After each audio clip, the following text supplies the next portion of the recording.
the latest updates, please subscribe. Star plus पर telecast हो रहे सीरियल ये है मोहब्बतें के अगर आप डेली व्यूअर हैं तो हम आपको अब इस शो के रीसेंट टेलीकास्ट 2 एपिसोड का अपडेट देने जा रहे हैं। शो के बीते कल टेलीकास्ट 2 एपिसोड में दिखाया गया कि इशिता रमन परेशान हैं क्योंकि उनके लाडले बेटे आदि का बिहेवियर दिन प्रतिदिन बदलता जा रहा है। आदि अपने काम को लेकर यूं पॉजिटिव बर्ताव कर रहा है जिसे देखकर रमन नाराज है क्योंकि वो रमन की कोई बात मान ही नहीं रहा। तो वहीं इशिता आदि को लेने उसके ऑफिस पहुंचती है और बिना परमिशन सीधा उसके कैबिन में चली जाती है जहां बिजनेस की डील के लिए बाहर से लोग आए हैं। बिना आसपास मौजूद लोगों को देखे इशिमा सीधा कह देती है फोन तो उठा लिया करो आदि।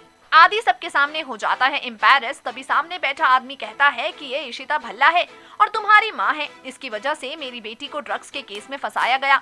इशिता कहती है कि आदि अपने डिसीजंस ठीक से लो, तुम ऐसे लोगों के साथ डील करने जा रहे हो जिनके बच्चे ड्रग्स डील करते हैं।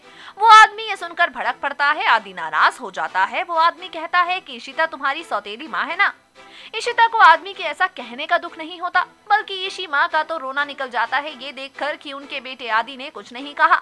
इशिता रोते रोते आंखों में आंसू लिए घर पहुंचती है। रमन पूछता है कि क्या हुआ।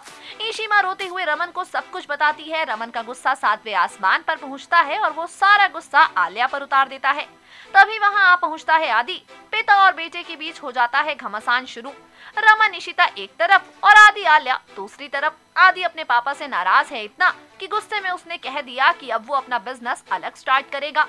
अब आज है दादाजी का बर्थडे। घर वालों ने रात को 12 बजे केक कटिंग करके उन्हें सरप्राइज देने का प्लान बनाया, लेकिन इस बीच इतना बड़ा सीन जो क्रिएट हो गया, सबका मूड खराब हो गया। तभी वहां पहुंचती है रोशनी। रोशनी सबका मूड ठीक करती है। रमन इशिता के साथ हॉल में पहुंचता है केक काटने के लिए। आदि नाराज है क्योंकि वो सबकी खुशी में शामिल नहीं हुआ। वो और भी ज्यादा नाराज हो जाता है ये सब देखकर। तभी वहां पहुंचते हैं आदि आलिया। आदि अपने पापा रमन पर हो जाता है गुस्सा और कहता है कि कुछ लोगों ने उन्हें शामिल करना जरूरी नहीं समझा। फिर क्या था, रमन वहां से नाराज होकर चला गया। अब देखना ये दिलचस्प होगा कि भल्ला हाउस में बिखरते हुए इन रिश्तों को इशिता कैसे संभालती है। नेक्स्ट 9 न्यूज रूम की रिपोर्ट।